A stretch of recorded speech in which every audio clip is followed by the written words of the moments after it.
নমস্কার, আমি সুমিতা শাস্ত্রী।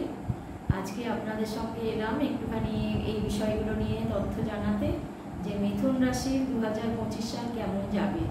তো মিথুন রাশির 2025 সাল শুধু কেমন যাবে বড় কথা নয়, মিথুন রাশি বা মিথুন লগ্নের জাতক জাতিকারা যারা আছেন তো তাদের এই বছরে কি করলে পরে তারা ভালো দিকে এগোতে পারে। যারা ভালো আছে, যাদের রাশি নক্ষত্র তাদের কথা তো আছেই, তারা ভালো, কিন্তু যাদের নেই তারা কি উপায়, কি টিপস অবলম্বন করলে একটু ভালো পথে চলতে পারবেন, বছরটা ভালো কাটবে। তো আজকে আমি সেই বিষয় নিয়ে আপনাদের সঙ্গে আলোচনা করব। তো প্রথমেই আগে জানার দরকার কাদের মিথুন রাশি। আপনারা বুঝবেন কি করে যে আপনার মিথুন রাশি কিনা।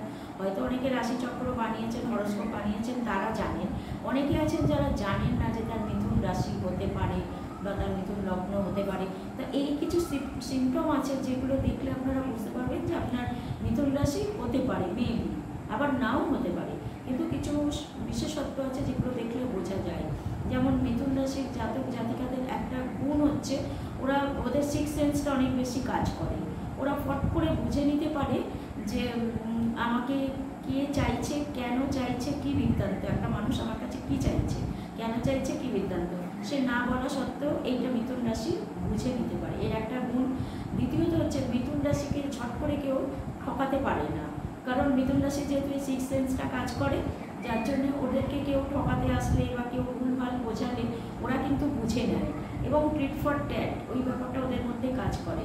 অনেকে আছে যে বুঝে নিয়ে কোনো আনসার দিল না, চলে গেল, কিন্তু মিথুন রাশির জাতক জাতিকারা কিন্তু তাকে বুঝিয়ে দেয় যে আমি আপনার টিক্সটা বুঝতে পেরেছি, যে আপনি আমাকে ঠকাতে চাইছেন বা আপনি আমাকে পথে বসাতে চাইছেন বা আপনি আমার ক্ষতি করতে চাইছেন, যে কোনো কিছু। তো এইগুলো মিথুন রাশির খুব ভালো গুণ। এবার তৃতীয়ত হচ্ছে যে আরেকটা গুণ আছে মিথুন রাশির মধ্যে, যেটা হচ্ছে যে ওদের খুব বেশি প্রতিভাধর হয়ে জন্মায় ওরা। ওদের মধ্যে একটা প্রতিভার বিকাশ ঘটে, যেমন সাহিত্যের ক্ষেত্রে, তারপর সাহিত্য চর্চায় বলুন, কবিতা বলুন, আবৃত্তি বলুন, নৃত্যগীত বলুন, ড্রামা বলুন, ডাইরেকশনের কাজে বলুন, ইঞ্জিনিয়ারিংয়ে, ডক্টর, মানে যে কোনো প্রতিভাধর গুণাগুলি যাদের মধ্যে আছে মিথুন রাশি তাদের মধ্যে একজন। এগুলো নিয়েই ওরা জন্মায়। কিন্তু ঘটনাটা হচ্ছে যে পরিবেশ অনুযায়ী ওরা বুঝতে পারে না যে ওর মধ্যে এই গুণগুলো আছে, যার ফলে ওরা এগোতে পারে না। যারা বুঝতে পারলে তো খুব ভালো কথা, কেউ হয়তো হরস্কোপ দেখিয়েছেন, কোনো ভালো জ্যোতিষীকে দেখিয়েছেন, তারা বলে দিয়েছেন, গাইডলাইন করে দিয়েছেন, তাদের জন্য অসুবিধা নেই। কিন্তু অনেকে আছেন এরকম প্রতিভাধর, কিন্তু তারা জানেন না যে তার মধ্যে এই প্রতিভাগুলো আছে। আমি তাদের কথা বলছি, যে যাদের মধ্যে এইগুলো খুব ভালো লিখতে পারে, কেউ ভালো বলতে পারে, খুব ভালো করতে পারে কাজ, তো তারা যদি মনে করেন নিজের থেকে, তারা কিন্তু এগোতে পারে। এইটা তাদের জন্যই এই প্ল্যাটফর্মটা। তারা কিন্তু যে কোনো কাজে এগিয়ে যায়। মানে কে কী বললো, কে কী না করলো, এসব নিয়ে ভাববেন না। আমি বলবো আপনারা সেই কাজেতে এগিয়ে যান, আস্তে আস্তে করে এগোন, হড়বড় করে এগোতে হবে না, কিন্তু আপনারা অনেক দূর এগোতে পারবেন। এটা হচ্ছে তাদের গুণাবলী। এবার হচ্ছে 2025 সালে এইসব ব্যক্তিরা যারা আছেন তাদের তো এতগুলো গুণাবলী আছে, কিন্তু তাদের দোষও আছে কিছু।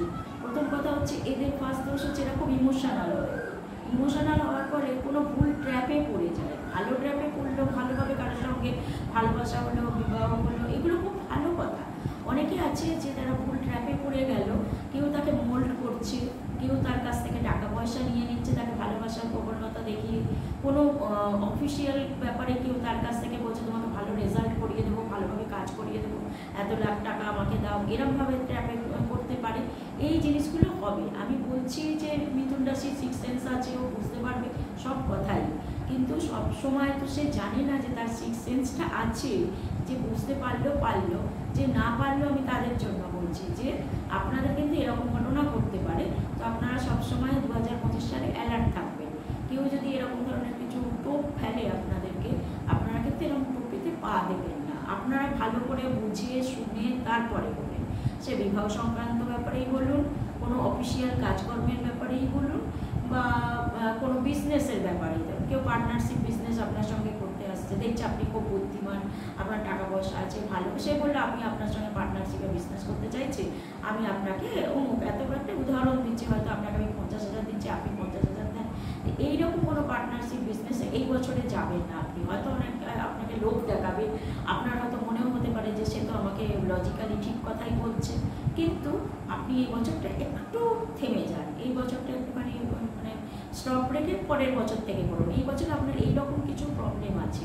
আর তৃতীয়ত হচ্ছে যে আপনার যেটা আরেকটা প্রবলেম হচ্ছে শারীরিক দিক থেকে। শারীরিক দিক থেকে বলতে গেলে যে আপনারা ভাজা পোড়াটা খুব বেশি খান, খুব স্পাইসি খাবার খান। মানে মিথুন রাশি লগ্নের জাতক জাতিকাদের এই একটা প্রবণতা থাকে যে একটু স্পাইসি খাবার, খুব মশলাদার খাবার খেতে ওরা ভালোবাসে এবং খুব বাইরের খাবার খেতে ভালোবাসে। তো আমি তাদের জন্য রিকোয়েস্ট করবো যে এই বছরে খাবেন না একদম, সেটা তো কন্ট্রোল করতে পারবেন না, খান কিন্তু অল্প বিস্তর খান। আর যে যে স্পাইসি খাবারগুলো বাইরে আপনি মনে করছেন খাবেন, সেগুলো বাড়িতে নিজেরা বানিয়ে নিয়ে খান। এটা আপনি করতে পারেন এই বছর আপনারা, তাহলে আপনাদের কিন্তু খুব ভালো যাবে। আর আপনাদের যেহেতু অধিপতি হচ্ছে বুধ, বুধ মানে হচ্ছে স্ট্রং, বুদ্ধির রাজা। গণেশ দেবতা, গণেশজি হচ্ছেন বুধবারে জন্ম এবং বুদ্ধির মানে দেবতা উনি, যাকে বলা হয় বুদ্ধির দেবতা হচ্ছে গণেশজি। তো যেহেতু আপনার মিথুন রাশির জাতক জাতিকারা বুধের জাতক, তো তাদেরকে বলবো আর একটা লাস্ট বোনাস টিপস, যে আপনারা বুধবার দিন অবশ্যই গণেশজির পুজো করবেন। আপনাদের মনস্কামনা রেখে করুন, তার জন্য আপনারা 4টে লাড্ডু, 8টা লাড্ডু, 16টা লাড্ডু আপনার সাধ্য অনুযায়ী গণেশজিকে লাড্ডু দেবেন। আর 21টা দূর্বা দেবেন গণেশজির পায়ে দিয়ে আপনার মনস্কামনা করুন যে আমি পাস করতে চাই, ভালো রেজাল্ট করতে চাই, আমি অফিসে ভালো অফিসে জয়েন করতে চাই, ভালো বিবাহ, যে কোনো অর্থনৈতিক অবস্থা আমার আরও ভালো হোক।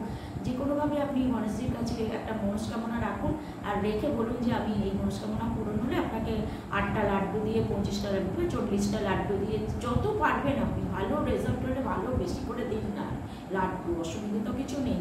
এবং সেই লাড্ডু আপনি বাইরে প্রত্যেকটা মানুষের মধ্যে বিতরণ করে দেবেন। একটা আধা আপনার পরে আনলেন প্রসাদ হিসেবে, বাট বেশি ম্যাক্সিমামটা বিতরণ করে দিন সবার মধ্যে। তাতে কী হবে বলুন তো, আপনার উন্নতি আরও বেশি হবে, গণেশজি অনেক খুশি হবেন আপনার ওপর। তো এই কাজগুলো আপনারা এই বছরে করুন, তাহলে দেখুন আপনাদের দারুণ বছর কাটবে, একটা স্মরণীয় বছর হয়ে থাকবে এই বছর। আর তার সঙ্গে একটু সবুজ রঙটা ব্যবহার করবেন, হালকা সবুজ বা যে কোনো আর কি সবুজ ঘেঁষা রঙগুলো একটু এই বছরটা আপনারা একটু প্রেফার করবেন, করার চেষ্টা করবেন, তাতে আপনার উন্নতি আরও ভালো হবে। আর ভালো থাকুন, সুস্থ থাকুন, সঙ্গে থাকুন। পরের এপিসোডে আবার দেখা হবে। নমস্কার।